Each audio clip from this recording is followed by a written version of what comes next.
It's the queen from Queens with the money when it matters for you and I. It's the queen from Queens with the money when it matters for you and me. It's the queen from Queens with the money. It's the queen from Queens with money, minutes matters. I wish I could sing. It's the queen from Queens. Hey guys, this is your girl Paula, the queen from Queens. Every week I come to you and talk about my theme song. I'm loving that song, and I literally do play it every day. I need to hear it. It pumps me up. It reminds me of what I'm sitting in this chair for. This is a talk show. This is Money Minutes That Matter. When you call me with financial questions, I'll give you financial answers. On this show, you and I become accountability buddies. We are accountable to each other. We're walking this walk together because all things are possible. This is my talk show. This is our talk show. Without you, I wouldn't have a show. So I'm thankful. Thank you for telling your friends about me. Thank you for calling in. Thank you for being in a position where you trust me with your truth. We speak from everything regarding credit reports, credit scores, buying a home, purchasing insurance, making your 401k work for you. What is compound interest? This is what I'm here for. I'm a financial coach.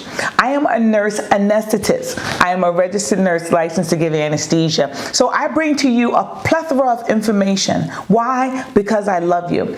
I believe in you, and I believe that you and I can do this together. So, with that being said, I'm not going to hold off on the show. This is an amazing show. Let's get right to it. It's the queen from Queens with the money when it matters for you and I. So, we're still on this book, The 5 Lessons a Millionaire Taught Me by Richard Paul Evans, and we're on lesson number 4. So, just as a reminder, lesson number 1 says, decide to be wealthy. Remember the old adage, as a man thinks, so is he. So decide to be wealthy. Lesson number 2, you need to take responsibility for your money. You need to know how much money you have. You need to know where your money comes from. You need to know where your money's going, and you need to know what your money's doing. Lesson number 3, keep a portion of everything that you earn. So in this book, he talks about dedicating 10% of all that comes in to building your wealth. Now, for me personally, I think you need to get out of debt so that instead of using 10%, you can use 20%. But what he says is 10% of all that you earn should be dedicated towards building your wealth. All that you earn in overtime, all that you earn in a second job, that also should be dedicated towards building your wealth. Lesson number 4 is win in the margins. And he says, of all the lessons, lesson 4 has the most to do with the speed of your own financial success. What does it mean to win in the margins? Simply this. The wealthy find additional ways to increase contributions to their growing nest egg. The millionaire mentality watches costs and tries to reduce them and strives to increase production and sales, thus profits. He also says there are essentially 2 ways to win in the margin. The first is by earning extra income. The second is by keeping more of what you earn. I recommend you do both. Keep it, build it, use compound interest to make your money grow for you while you sleep. He talks about renting a farmland. Warren Buffett, the sagacious multi-billionaire, learned the lesson of winning in the margins early in life. At the age of just 14, he bought 40 acres of Nebraska farmland with money he made from his paper route, then rented the land. He also invested in soda pop, this is an old book, and pinball machines, and used his profits to make his first investment partnership. The rest, as they say, is history. I also want to read for you, he calls it Zongo juice. I'm not sure what that is. Work the day job, he says. Get insurance and benefits and stability for your family. You owe them that. But always be looking for the side way to earn. Get your hustle on. Get your hustle on. That's where you'll find your wealth. So he talks about ways in which to keep your money and be mindful of your money. Get a side hustle. Why not? Anyway, we have one more lesson to go in this book. I'm telling you, we can do this. It's not a matter of where you start, it's where you end up. And I want to end up where you end up, on the other side of success. Let's get back to the show. 3. We have Mr. T from the DMV area, which is the District of Columbia, Maryland, and Virginia, on the line. Hi, Mr. T. Hi, how are you? I'm doing well, sir. How are you? Doing great. Good. What can I do for you this evening, sir? Well, I was just going to tell you some of the things that were going on as we decided to sell our home and we decided to downsize. And in selling the home, our children were grown, and so we had no other need for a huge house. The stairs, going up and down the stairs, it just was going to be more comfortable on one floor. So we started out doing the practical thing, looking for a condo. And we couldn't find a condo up to the level that we were looking for because we had run into this luxury apartment, but they were only renting. And so our mind was, are we going to, after purchasing our home, after buying our home, paying it off, are we now going to go what society looks at as going backwards almost and start renting property?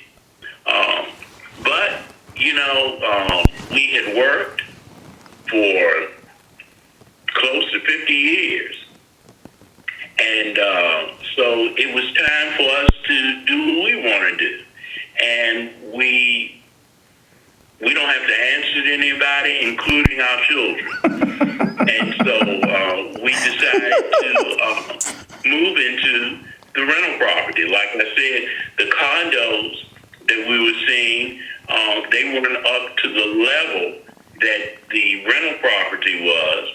And the funny thing about it, condo fees were, gee whiz, they were almost like paying a renter's fee separate. Yeah. And so even if we had purchased the condo, we still had that monthly condo fee. So we're comfortable where we are in this apartment. Well, Mr. T, I think you did all the right things for all the right reasons. Why? When our children are gone, we have all this house.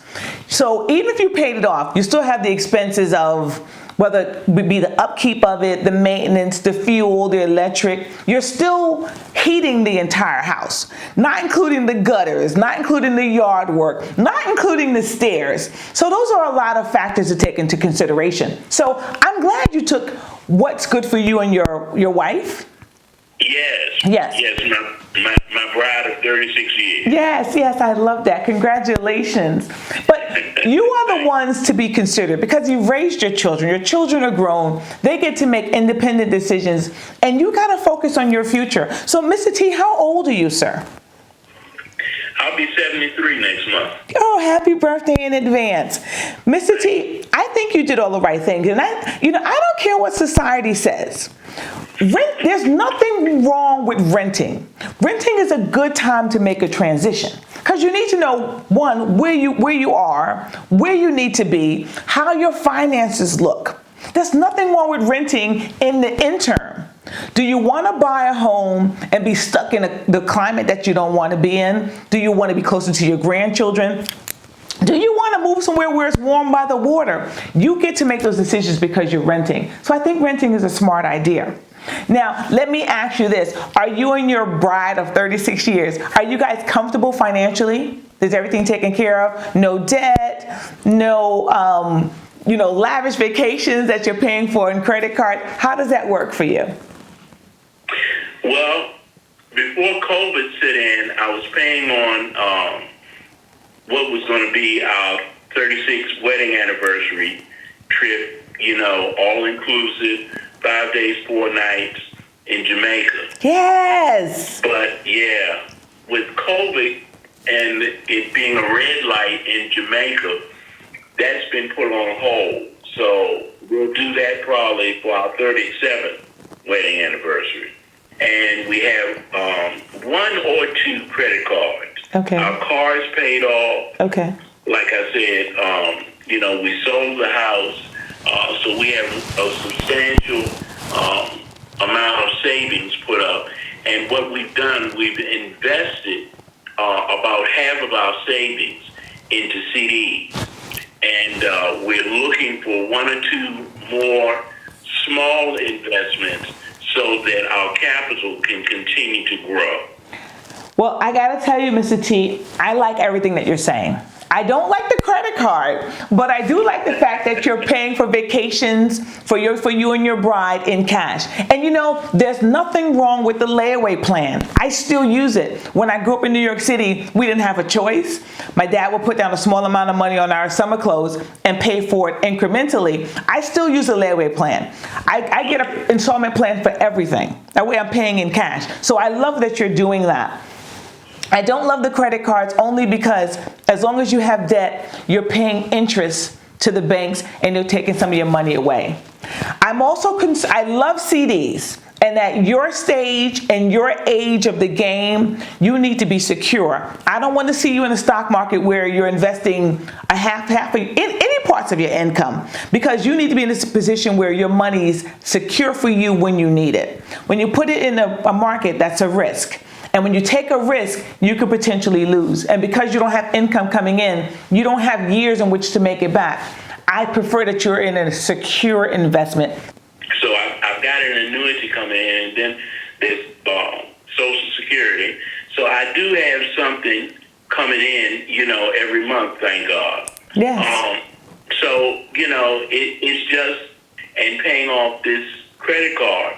And what my wife has done, as a matter of fact, she consulted with you, and you gave her good advice. Since one thing we didn't have to pay on for a period of time, that can be put on the shelf. So we're paying on the credit card so that it doesn't develop outstanding interest. I love that. So we can go ahead and pay that rascal off. I love that. I love that. Mr. T, I think that you're a smart man. I think the 73 years have done you really well, and you're enjoying it with your bride. So I appreciate your calling my show, and I hope I've answered all your questions. We have Barack from Tennessee on the line. Hi, Barack. Hi, Miss Paula. How you doing? I'm well. How are you? I'm doing good. Can't complain. Good. What can I do for you this evening, Barack? Tax season is coming, and I am a independent shopper. Mm-hmm. So I'm just trying to see what is out there and stuff like that. What does that mean? You're trying to see what's out there in terms of taxes? I'm trying to see how to manage my taxes this year, because this is my first time. So mm-hmm. Yes. Okay, so Barack, are you a 1099 employee, meaning you paid independently, you pay your own taxes and your own expenses? Yes. Okay. So last year you did your own taxes. So let's talk about being a personal shopper. What are you buying? Are you going to fancy clothing stores? Are you going to food stores? What are you buying, Barack? And who are you buying it for? Okay. Now, COVID. Mm-hmm. I ain't gonna say it's a blessing, because it's not a blessing, it's COVID. But people are home that look for people who shop for them. So Barack, are you good at what you do? Oh, I'm so good at it. Okay, so how well does being a personal shopper pay, Barack? Okay, I think if it's on the busy, like when the COVID first started, when the phase 1 started, I think early this year, mm-hmm. A day, I think I'm making $300 to $500 a day. Whoa! Okay, so you're on average making anywhere from $300 to $500 a day? Yes. How many days a week are you working? 7 days a week. When you pay your bills, no days off. Well, let me tell you something, Barack. You're on the road to being a millionaire. And I can believe that personal shopping, and if you do it really well, it's gonna continue. COVID's gonna be here until at least 2022. I'm looking at giving it another year. The vaccines are out. It's gonna take a while for everyone to get the vaccine, and they haven't started the phase of testing on children yet. So it's gonna take a while for everyone to get the vaccine. So being a personal shopper may continue for years to come. Mm-hmm. So you're potentially making anywhere from $80,000 to $120,000 a year. Yeah. Amazing. So you have got to be smart. And let me tell you why. Mr. IRS is always watching. Uh-huh. So I am not a tax consultant. I also have a 1099 business. So the person who does my taxes, whether you use an accountant or a personal tax advisor, they need to be very familiar with people who work as independent contractors. So there are some ways that you can alleviate some of your tax offset. One, you can do what's called a SEP IRA, which is called a self-employment pension plan. You can set that up at a bank. You can set that up with a personal tax advisor. You can go to a brokerage house and set up a personal IRA. I also encourage you to do a Roth IRA. A Roth IRA is post-tax dollars, so you don't get the benefit of writing this off pre-tax. But with a Roth, all the money that you gain, you'll gain after taxes, and it'll all be yours. How old are you, Barack? I'm 31. You're 31. Barack, do you own your own home? Oh, no. You don't? That's fine. My mama told me not to buy a house yet. Don't buy a house yet. Take your money. Accumulate your money. That way you have cash, okay? Yeah. Barack, do you have any debt? No. You have no debt. Barack? I think the only debt I hold, I'm just owing my mama $10.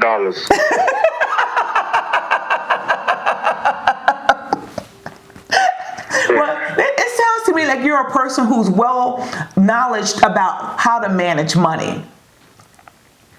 Yeah.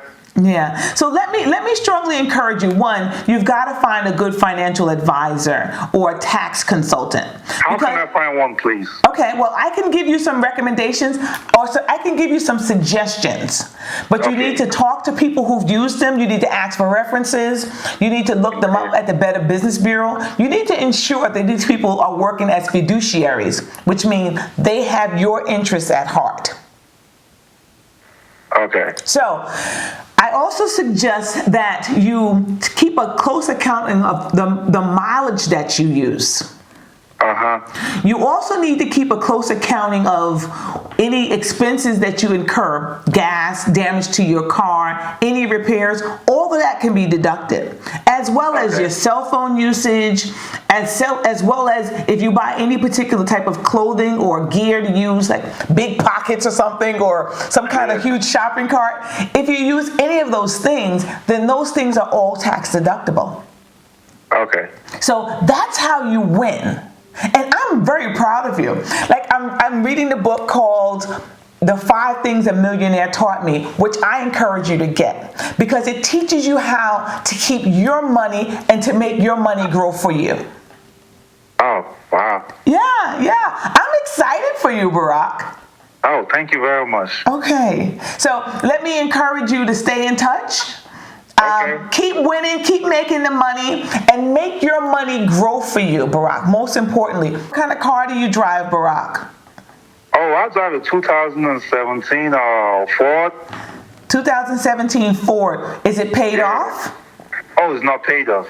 So you do have debt? Yes. How much debt do you have on that Ford? On that Ford, I just got that Ford, so I'm planning. Like, trust me, I'm saving and planning. By the grace of God, by December next year, my goal is to pay that car off. I love that.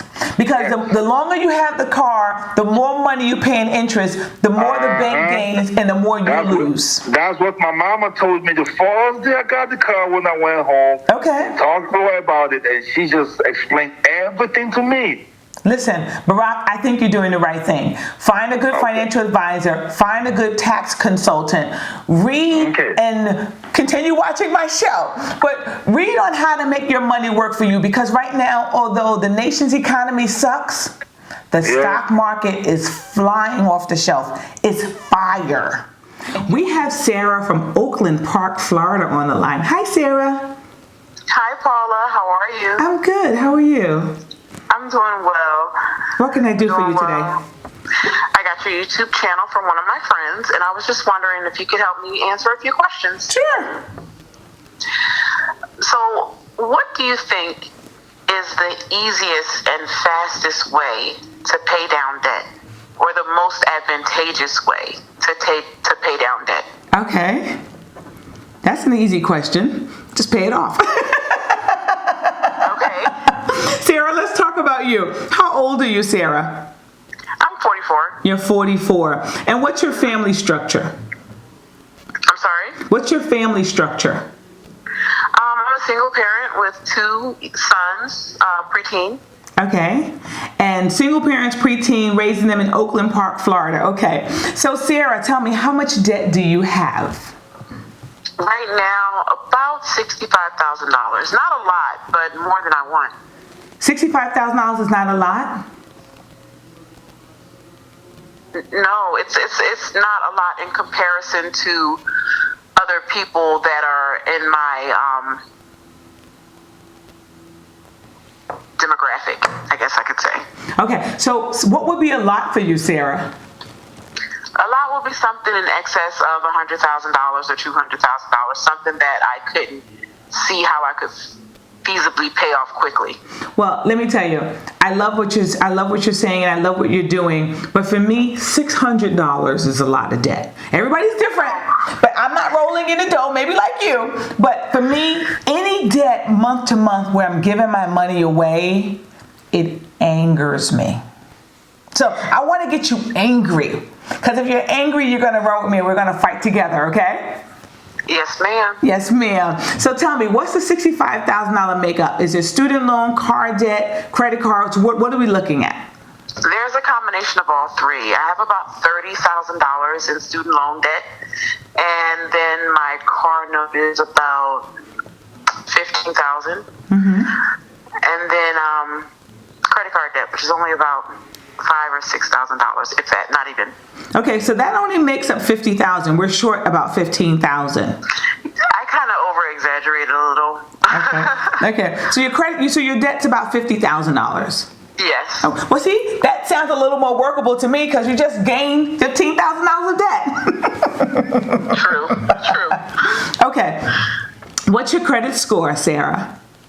It's about a 570. 570. Very low. It makes it very difficult for me to do anything, actually. Yeah. And what are you trying to do? What are you trying to do that you need a higher credit score for? I'm trying to secure a loan for my house. To buy a house? Mm-hmm. Okay. Secure the loan, rather. The situation is a little complicated. Okay. And I know that I am a veteran. Okay. So I qualify for a VA loan. However, I don't have the credit score necessary to immediately access that money. Okay. I need to increase my credit score, which is why I'm asking for the quickest way to pay debt down. Okay. My issue is not so much the amount of debt, but I think it's the way the debt is distributed. Okay. Because I hold high balances on my credit cards, it ties up a lot of my credit. Yeah.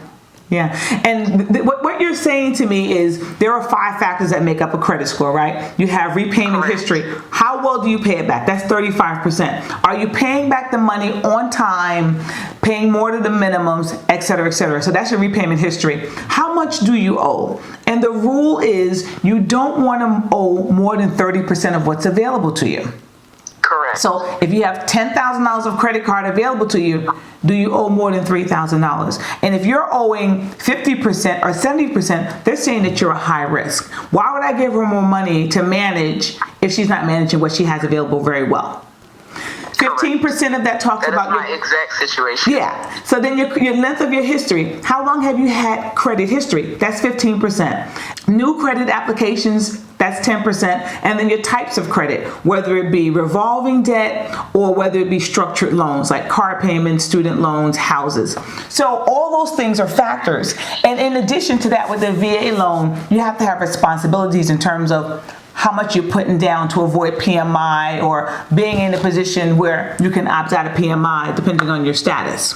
So are you currently paying your debts on time? To the best of my ability.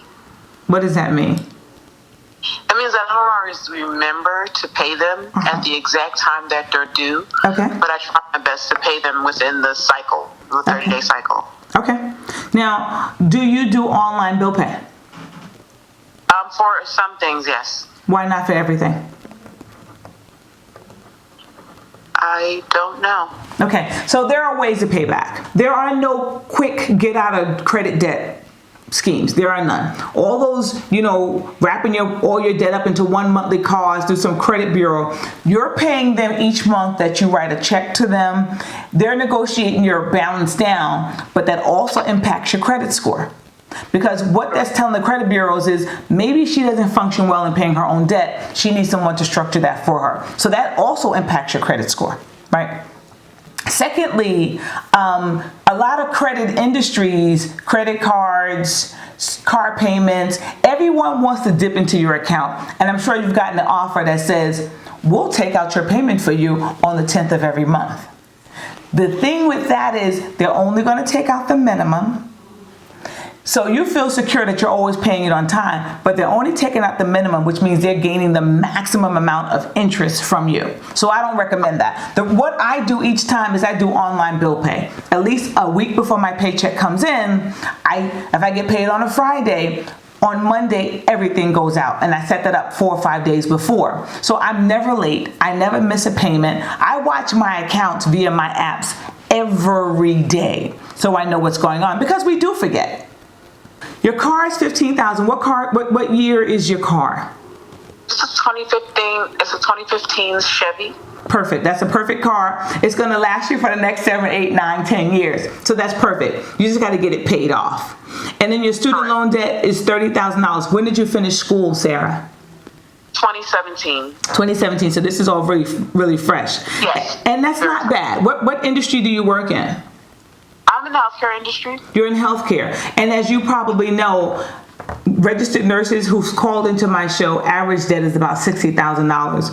Advanced care practitioners, average debt is $150,000 to $200,000. Medical residents, medical fellows have debt of $300,000 to $400,000 to $500,000. So you have $30,000 that we can manage. And that was my reason for saying it's not as much. It's not that high. If we get rid of all your debt, we get to control your future. Not just for buying a home, because I would ideally like to help you map out a plan so within the next 3 to 4 years, you can eliminate all your debt prior to purchasing your house. I need you to do today is I need you to go on the credit bureaus, whether TransUnion, Equifax, Experian. You get a free credit report from each of them each year. Just pull one. We know your credit score. Then I want you to go on my website, www.robertstargetfinancials.com. Download my budget sheet. Use a pencil, fill it out line by line, itemize every dollar that you get paid, and give it a direction where to go. Once you get that done, then you and I are going to spend time. I'm going to give you 2 hours of my time, Zoom, at no cost to you. We're going to map out your budget. We're going to squeeze it until every nickel says, let me go. And then we're going to get onto my debt repayment form, and we're going to map out your debt for you. How's that sound? That sounds like a plan. Yeah. We have Jackie from Chicago on the line. Hi, Jackie. Hello there, Paula. How are you? I'm blessed, and yourself? I'm doing very well, thank you. What can I do for you today? Okay, so I'm interested in investing in a startup company, and I would just like your opinion on it. Okay. What kind of company is this, Jackie? Well, there's a type of insurance company, and they're starting up, and they need some investors. So I was thinking about, joining the team. Okay. Well, let me say this to you. I am not a person who does analysis for startup companies. But since you did send me the prospectus and I read through it, I have some information that I can share with you. Is that fair? That's fair. Okay. So Jackie, let's talk about you. How old are you? I am 66. You're 66. And is it you and your husband or just you? No, my husband and I. Jackie, tell me, are you guys retired? Yes. Yes, you're retired. And you're living on a retirement income? Yes. Okay. Jackie, do you guys have any debt? Yes, sir, buddy. Yes, sir, buddy. How much debt do you have, Miss Jackie? Oh, Lord, we got school loans and just, I think, one credit card. Student loan debt and a credit card. Yeah. Uh-huh. And we got medical bills, too. And medical bills. So tell me, how much student loan debt do you have? Oh, Lord. Personally, about $270,000.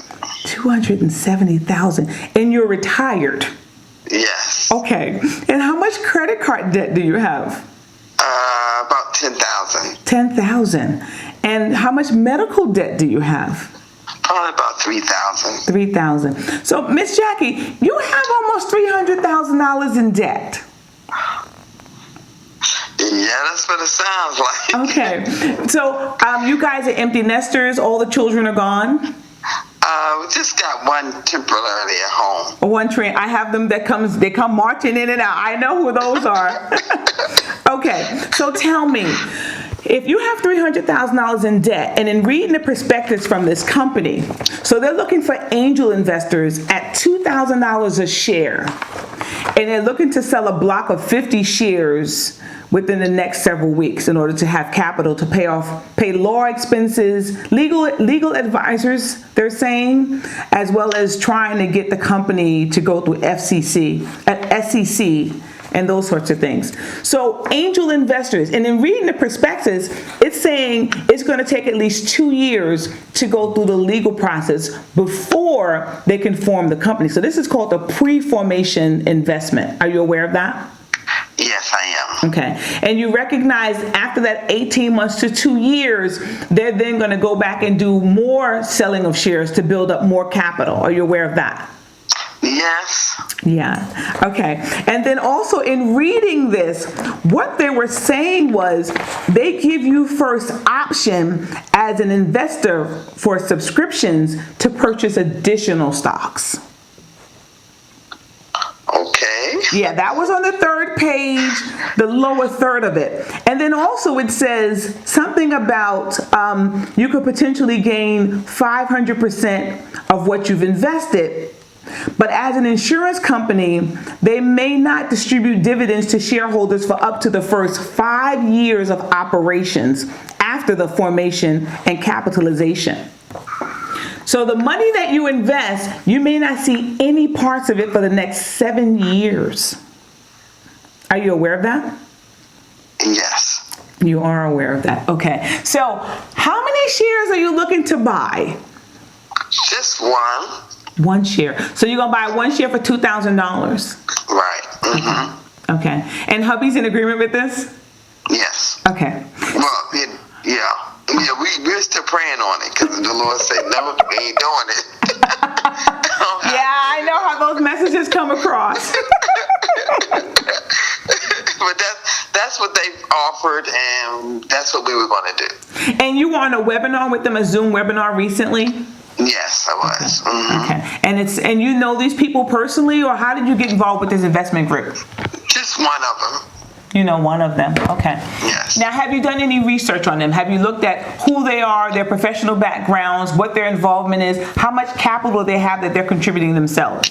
Nope, I didn't. That's one of the questions I was going to ask. Where did they get their startup money from? Because one of the things they talked about was that, they weren't going to get paid for however long. They were taking on the money for legal fees and everything. Right. So you also need to know what their background is, because although it says this person is an MBA, when I looked her up, she's been involved in a lot of retail sales, not in insurance. Right. And what they explained was that they had someone who used to be high, like a vice president of maybe not the SEC, but along that line, that's retired from that position, that knows everything about what they're doing.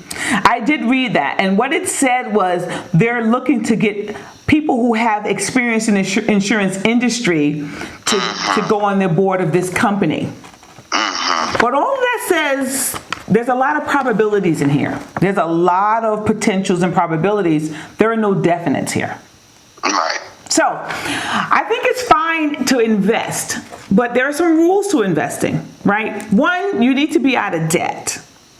Because if you're in debt and you're paying a whole heap of interest, I can't imagine how much interest you're paying a month on $270,000 of student loan debt. At least $1,000 a month in interest? I'm quite sure. Yeah, I think so too. So you're giving away $1,000 and you guys are retired, which means that you're on a fixed income, whether pension, 401k, or Social Security, you're on a fixed income. Right?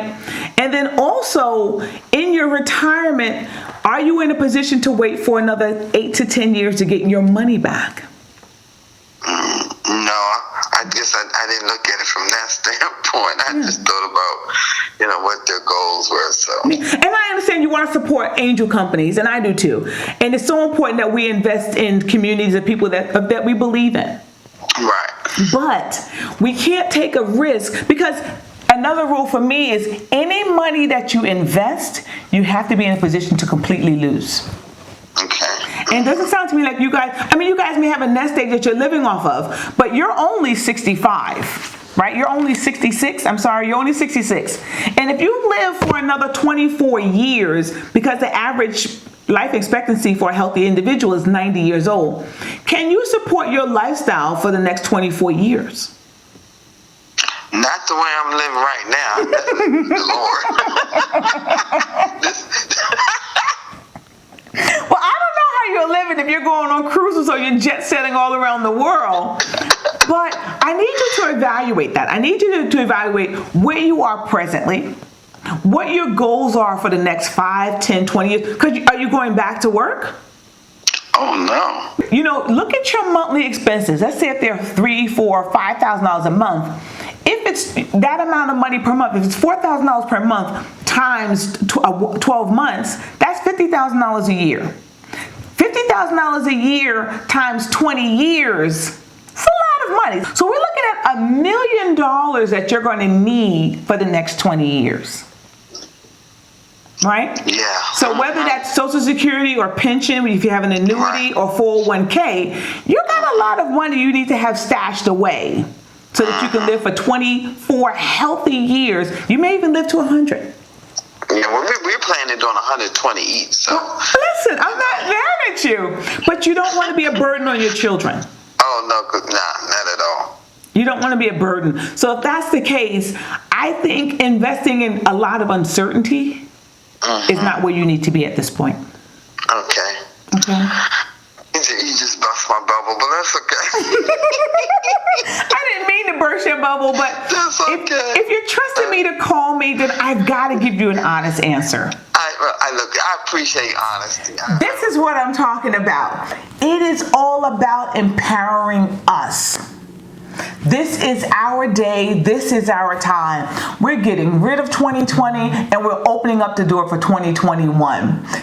This is how we do it. Faith conquers fear. All things are possible. That means cleaning up your credit score, getting rid of all debt. When you have any debt, you're giving someone else some of your money. The creditors are saying to you, I need the interest payment, and you got to tell them to get your hands out of my pocket. It's no longer about giving my money away. It's about preparing for our financial future. Investing is the right thing to do, but not at the expense of your retirement. If you want to invest, be mindful that any money that you invest, be prepared to lose it. I was talking to my sister. I was at my brother's birthday party last week in New York, and my sister said, I'm going to put my money in Zoom. You should have told me when you did your Zoom. And I said to my sister, I didn't know. Fortunately enough, when COVID happened, everyone's doing Zoom meetings. I said, well, let me purchase some Zoom. And as I said in my last episode when my son was interviewing me, it was about $160 a share. I bought a few shares of it. By the end of September, it was $450 a share. So my money went up 200%. My money was growing while I was sleeping. My sister said, okay, let's put some money into Zoom. I told her no. My sister's in her mid-60s. She's retired. All of her money is essential money. I can't have my sister in a position where she loses a portion of her retirement funds.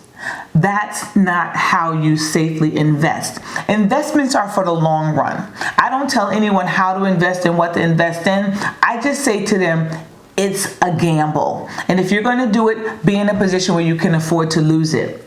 That's right. But all things are possible. My show is primarily sponsored by EAJ1023radio.com. The music is fantastic. We got some DJs on that station will keep you rocking all night long. I was listening to DJ Stantastic. I was listening to the DJs on Friday night. He went to old school 80s hip hop from New York City. I was in heaven. I was jamming all night long. Just love it. The Sunday morning gospel, the A game, I'm telling you, that station, EAJ 1023 Radio, is rocking. They're doing their things, and I encourage you to support all of us. I'm holding my first financial empowerment seminar on February 20th, 2021. It's going to be free for the first 300 callers that register in. Free financial conference with we got some amazing presenters, and these presenters are going to show you how they did it. Professional athletes, CEOs, CFOs, businessmen, all climbing that corporate ladder, and people said that they can't do it. It can be done, and we all can do it. We are all empowered to prosper, and I believe in you. I got this backstage team. We meet every week. These women are doing their thing. They're professionals. They've been working their crafts for decades. They're moms, they're single moms, they're wives, they're students. We're doing it just for you. This conference will be called Teach Me How to Get My Piece of the Pie, or How Can I Get My Piece of the Financial Pie? Still working on that title, but save the date. February 20th, 2021. On Zoom, first 300 registrants are free. I'd love to see you there. It's the Queen from Queens with the money when it matters for you and I. Roberts Targets Financial is not a certified professional service of finances, brokers, accountants, taxes, insurance, or legal. We research the advice that is given to provide the most accurate, up-to-date information. This information is designed to work in conjunction with your information. All information is suggestions. We recommend that you consult with a trusted licensed professional for your specific decisions. All information is for general purposes. We are not liable for any losses or gains. We accept no responsibility for any decisions made after participating on or from listening to the show or from Roberts Targets Financial. If you like this episode, hit the subscribe button.